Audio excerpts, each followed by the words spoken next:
waxaaba yaraataan uga baahannahay yuhuud ma jirto nebigay khiyaameene maaday ku waxa weeye wax ku tarayaan nebiga inta qolaha culimaha sheegaysoo leh waa lala heshiin karaa iyo qolooyin fatwoonaysa waxaasi wax jira maaha. bismillaahi raxmaani raxiim kulanti wanaagsan daawadayaal kusoo dhowaada qodobada barnaamij wareedkeena aad ku daawan doontaanna waxaa ka mid ah banaanbaxyo xoogan oo looga soo horjeedo aqoonsiga Somaliland ee Israa'iil oo ka bilowday magaalooyinka Boorama iyo Muqdisho. haddaba waxaa idiin soo gudbin doonaa qalalaase ka dhashay banaanbixii ka dhacay dhowaan magaalada Boorama. sidoo kale waxaa idiin soo gudbin doonaa ciidanka dowladda federaalka Soomaaliya oo go'aansaday in weerar toos ay ku qaadaan ciidamada Somaliland ee jooga xuduudaha ay wadaagaan Somaliland iyo sidoo kale Soomaaliya. sidoo kale barnaamij wareedkeena waxaad ku daawan doontaan xildhibaano iyo senataro ka tirsan aqalka sare ee Soomaaliya oo gabi ahaanba iska casilay xilalkii ay ka hayeen dowladda federaalka ee Soomaaliya iyadoona ay sheegeen in Somaliland ay si toos ula safan doonaan sidoo kalena ay xaqiijiyeen in ay u dhiman doonaan difaaca dalkooda. sidoo kale waxaa idiin soo gudbin doonaa madaxweyne Xasan Sheekh Maxamuud oo qorsheeyay in magaalada Muqdisho lagu casuumo madaxweynaha maamulka Somaliland Cabdiraxmaan Ciro si ay uga wada hadlaan aqoonsiga ay aqoonsatay dowladda Israa'iil. sidoo kale Mareykanka oo war ka soo saaray aqoonsiga Israa'iil ee Somaliland ayaa idiin soo gudbin doona. sidoo kale waxaa ka mid ah dad u dhashay beesha Isaaq oo jooga magaalada Muqdisho oo si cad ugu hor yimid aqoonsiga Somaliland ee Israa'iil. culimo ka hadashay arrimahaas iyo sidoo kale waxaa idiin soo gudbin doonaa wararkii ugu dambeeyay ee aqoonsiga Somaliland oo kalifay ilaa iyo inay dib u dhacaan doorashooyinkii golaha deegaanka ee ka socday magaalada Muqdisho gaar ahaan gobolka Banaadir. soo dhawaada saaxiibayaal, haddii ay tahay markii kugu horeysay aad soo booqatay channelkeena Gundhiga Media fadlan ka mid noqo saaxiibada sida joogtada aan ugu xiran. haddii aad hor noola joogtana waad ku mahadsantahay la socodka la jaaqaadka wararka degdega ah ee halkan aan soo dhigno. soo dhawaada saaxiibayaal, mar kale aan ku bilaabay banaanbaxyo xoogan oo looga soo horjeedo aqoonsiga Somaliland ee Israa'iil ayaa ka bilowday magaalooyinka Boorama iyo sidoo kale magaalada Muqdisho. xalay magaalada Muqdisho waxaa ka dhacay isku soo bax ay dhigeen shacabka Soomaaliyeed kuwaasoo si cad meel ugu wada istaagay in dowladda Yuhuudda aysan aqoonsan karin dalka Somaliland iyadoona ay sheegeen in tani ay tahay mid sharaf dhac iyo sidoo kale duulaan qaawan ah oo lagu soo qaaday guud ahaan Soomaaliya. waxayna ka codsadeen shacabka Somaliland in ay ka noqdaan sidoo kaleetana maamulkooda ay ku cadaadiyaan in dib ay ugu laabtaan aqoonsiga ay siisay dowladda Yuhuudda ah. sidoo kaleeto madaxweynaha dalka Mareykanka ah oo wax laga weydiiyay aqoonsiga Israa'iil ee Somaliland ayaa si cad u sheegay in Somaliland ay tahay qayb ka mid ah Soomaaliya sidoo kaleetana aysan ahayn waqtiga in la aqoonsado. waxa uu sheegay madaxweynaha dalka Mareykanka Donald Trump haddii ay rabto Somaliland inay noqoto dalka madax bannaan Soomaaliya in heshiis dhab la gaaraan marka hore maamulka Soomaaliya halkaasina uu yaalo ictiraafka saxda ah ee Somaliland. madaxweynaha Soomaaliya Xasan Sheekh Maxamuud oo shalay tagay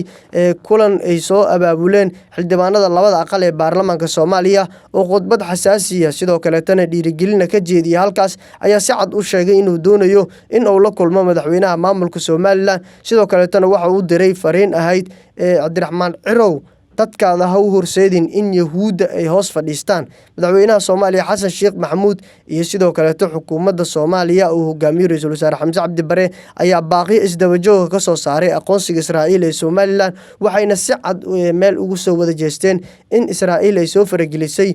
midnimada ummadda Soomaaliyeed. waxaana xalay magaalada Muqdisho ka dhacay banaanbixii ugu weynaa aanan horey looga arkin iyadoona ay ka soo qayb galeen dadweyne, siyaasiyiin, culimo iyo sidoo kale qaar ka mid ah xildhibaanada labada aqal ee baarlamaanka, culimo iyo sidoo kale waxgaradka. banaanbaxan ayaa ololihiisa ahaa in laga soo wada horjeesto si cadna loo sheego in Israa'iil ay soo faragelisay dowladda Soomaaliya iyo sidoo kale masiirka ummadda Soomaaliyeed. waxayna qaramada midoobay iyo midowga Yurub u direen in Israa'iil ay ku xadgudubtay madaxweynaha maxkamadda ee adduunka ay raadinayso ayaa waxa uu sameeyay fal aanan macquul ahayn kadib markii uu sheegay in Somaliland ay tahay dalka madax bannaan Soomaaliya taas oo muddo ka badan 30 sano raadinaysay ictiraaf ay ka hesho. Somaliland ayaa ka godootay ficil oo hore u sameeyey madaxweynihii hore ee Soomaaliya Maxamed Siyaad Bare taasi uu ku duqeeyey magaalada Hargeysa wixii intaasi ka dambeeyana waxa ay jarteen in ay yihiin ama waxa ay garteen in ay yihiin dalka madax banaan Soomaaliya taas oo kaliftay ilaa iyo hadda inuu socdo isqabsi u dhaxeeya dowladaha waa maamulka Somaliland iyo sidoo kale dowladda federaalka ah ee Soomaaliya inkastoo aan ognahay in maamulka Somaliland markii la dhaho matalaad oo si cad ugu muuqdo doorka uu ku leeyahay ama kaalinta uu ku leeyahay dowlad dhiska Soomaaliyeed maadaama inta ugu badan xilalka ay hayaanba dad u dhashay dalkaas waa magaalooyinka Somaliland gaar ahaan gobolka Boorama xildhibaan Caashe Koos oo kamid ah xildhibaanada ka soo jeeda maamulka Somaliland ayaa si cad ugu hortimid aqoonsiga Israa'iil ee Somaliland sidoo kale senator ka tirsanaa aqalka sare sidoo kale tan ahaa wasiirkii hore ee warfaafinta Soomaaliya senator Dube ayaa sheegay in si cad waa inuu ka baxay xilkii uu ka hayay iska casilay aqalka sare ee Soomaaliya senator Dube waxa lagu xasuustaa in uu ahaa nin ku adag qadiyadda Soomaaliya balse waqtigani waxa uu sheegay isagoo wareysi gaar ah iyo mid kamid ah warbaahinada in dowladii Soomaaliya uu ku tagrifashay awoodii oo dhan uu jaabka gashtay madaxweynaha Soomaaliya taasi oo keentay in markii la aqoonsaday Somaliland uu si casilo xilkii uu ka hayay Soomaaliya waxaana la filayaa in maalmaha soo socda soo dhaweyn diiran loogu sameeyo magaalada Hargeysa halkaasi uu ka soo degi doono senatarkii hore ee Soomaaliya senator Dube si kastaba ha ahaatee magaalooyinka Boorama hadda waxaa ka socda banaanbaxyo xoogan oo looga soo horjeedo dowladda aqoonsiga dowladda Israa'iil ay siisay Soomaaliya ayadoona shacabka iyo sidoo kale dhalinyarada reer Boorama ay muujiyeen qadiyadda iyo sidoo kale halka ay ka taagan yihiin aqoonsigii Somaliland ay siisay Israa'iil banaanbaxyadan waxaa qayb ka ahaa ama laga arkayay in dhalinyarada reer Boorama ay wateen calanka Falastiin taas oo Netanyahu ku kalifi karto in uu dib ugu laabto aqoonsigii uu aqoonsaday Somaliland mar hadiiba dadkii uu aqoonsaday qaybo kamid ah goboladoodii ay wataan calanka maamulka waa calanka dalka Falastiin halkaasi oo Netanyahu dagaalo dhowr ah uu la galay dowladda Falastiin sidoo kale tan uu rabo in magaalooyinka Somaliland uu ku soo dejiyo kumanaan kun oo dad shacabka reer Falastiin halkaasina dib u dejin loogu sameeyo qaramada midoobay ayaa in dhawaanahan raadinaysay dal ay geeyaan qaxootiga reer Falastiin halkaasina ay ku nabad galaan balse dowladda dalka Israa'iil ayaa go'aansatay in Somaliland ay u aqoonsadaan dal madax banaan si loo geeyo shacabkii ay xasuuqeen sidoo kale tan dhibaatada xoogan ay u geysteen ee reer Falastiin si kastaba ha ahaatee dowladda waa maamulka Somaliland waxay ka mid ahayd dowladihii garab istaaga iyo sidoo kale kaalmooyinka xoogan u sameeyay dalka Falastiin kadib markii ay gumaad xoogan ay kala kulmeen dalka Israa'iil dowladda waa maamul goboleedka Somaliland ayaa mucaawin iskugu jirta raashin deeq lacageed iyo sidoo kale agabyo kala duwan waxa ay geeyeen magaalada Qasa halkaasi oo si toos ah ugu deeqeen dadka reer Falastiin waqtigaana waa xaaladda ayaa isbedeshaba waxayna maraysaa in dowladii shalay ay ka difaacayeen dalka Falastiin ay aqoonsi u raadsadaan sidoo kale tan ay ku farxaan muujiyaan shucuurtooda ah in Somaliland ay dal madax banaan ka heshay dowladda Israa'iil ee Yuhuudda ah Netanyahu wuxuu ugu dan leeyahay laba ajandaha koowaad ayaa ah in dowladda federaalka Soomaaliya ay saldhig weyn oo military oo laga tuuro hubka nuclear-ka ay ka furtay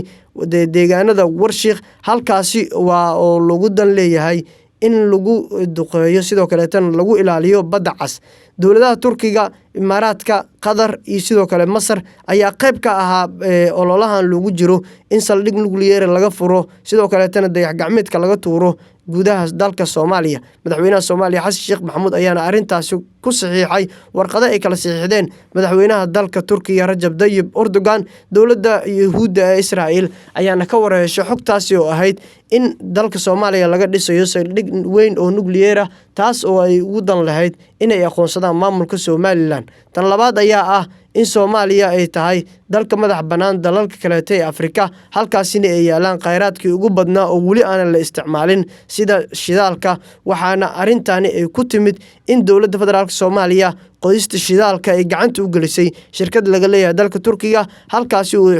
heshiisyo ay dhexmareen dowladaha Soomaaliya iyo Turkiga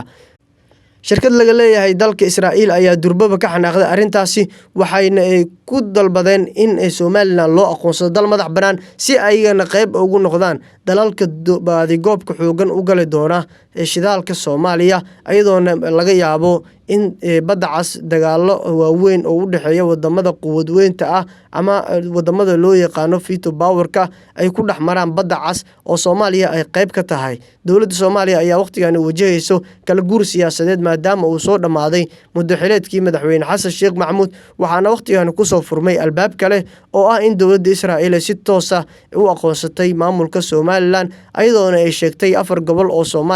Somaliland kamid ah inay u aqoonsatay dal madax banaan. Si kastaba ahaatee wixii ku soo kordhay ee warar waxaad kala socon doontaan halkan Gundhiga Media tan iyo kulankeena kan xigay nabadgelyo.